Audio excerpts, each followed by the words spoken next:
Hi everyone, welcome back and thank you for dropping by again on my channel.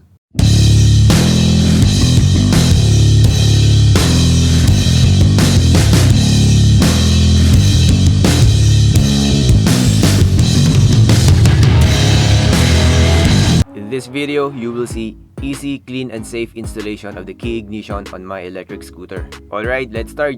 First, I remove the wire sleeve, cut the zip ties, remove the battery pack and the key bar, and unscrew the clamp lock. Next, I remove the acrylic board. The main plan here is to run the key switch wire into the stem, starting from the top open side all the way down, and stick the wire out through the hole and going towards the deck.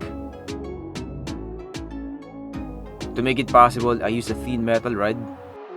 I cut this piece from a metal hanger, and sharpen and wrap with an electric tape the end sides of the rod, making sure that it will not thrust or damage the other wires while sliding it inside the stem. Make sure the rod is long enough so that it would be easy to slide inside the stem. Connect the metal rod and the key ignition wire using electric tape.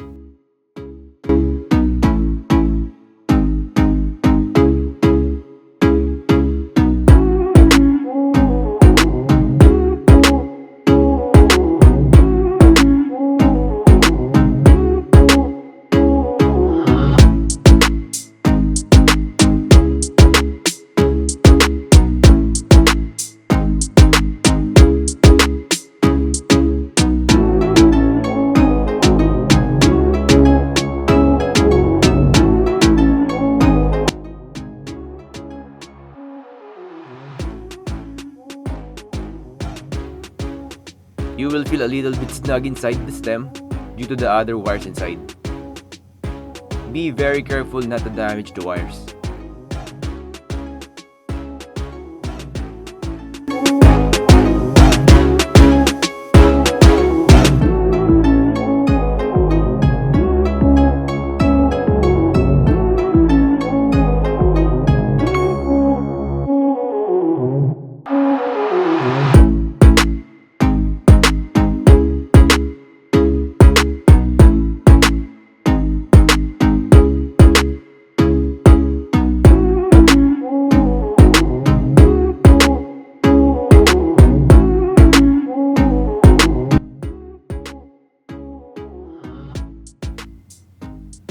And finally, I was able to slide the wire through the stem.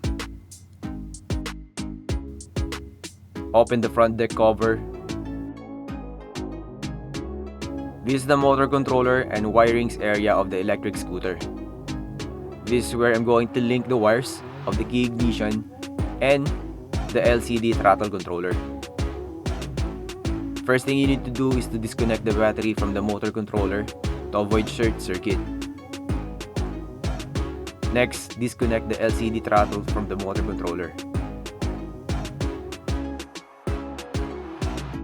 And run the key ignition wire through the front deck cover. Cut the LCD throttle wire, leaving enough length of the remaining piece that has a connector.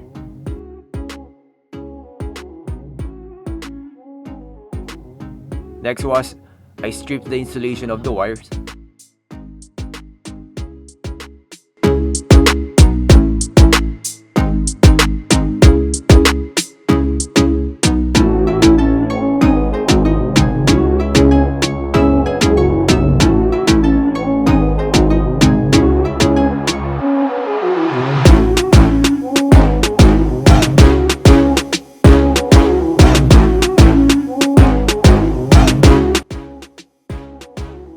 And connected all the wires which are not needed for the key ignition installation. To get clean and safe connection, use soldering iron. Ensure the wires are properly connected and covered with heat shrink or electric tape. I zip ties the key ignition wire and the LCD throttle controller to be able to solder the wires easily. And then, I started linking the wires for the installation of the key ignition. Please take note carefully. The three black wires should be connected together.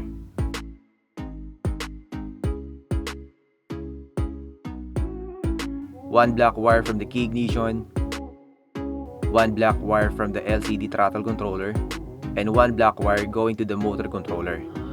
That's the remaining piece that has a connector.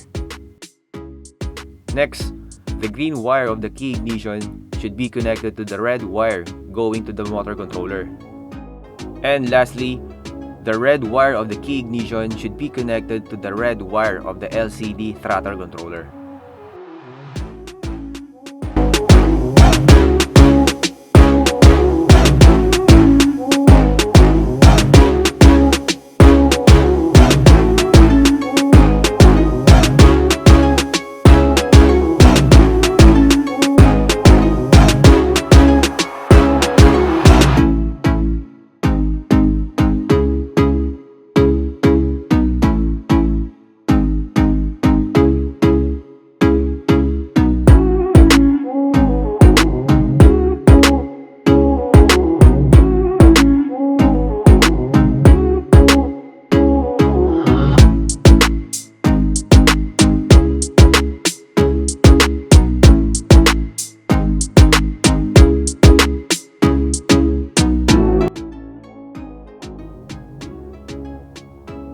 Carefully solder when linking all the wires so that the wire connection will work properly.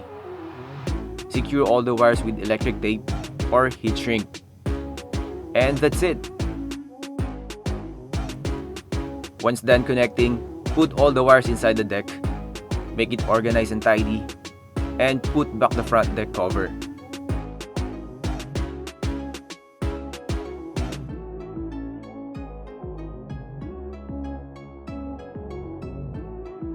Next was, I installed the handlebar extender. It's where I'm going to put the key ignition kit. Instead of placing the key ignition directly on the handlebar, I decided to use handlebar extender to keep the handlebar clean and organized.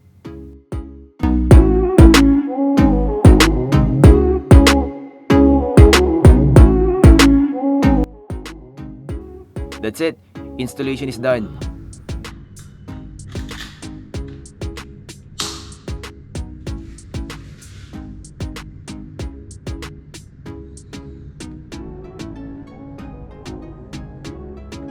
If you are going to install key ignition kit to your electric scooter, I highly recommend that when you are about to cut the throttle wire, cut the part of the throttle wire which is inside the deck and do all the wire connections there so that you will get secured and clean installation.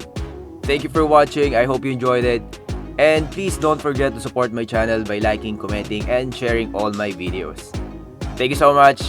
Until next time, stay safe and good vibes always.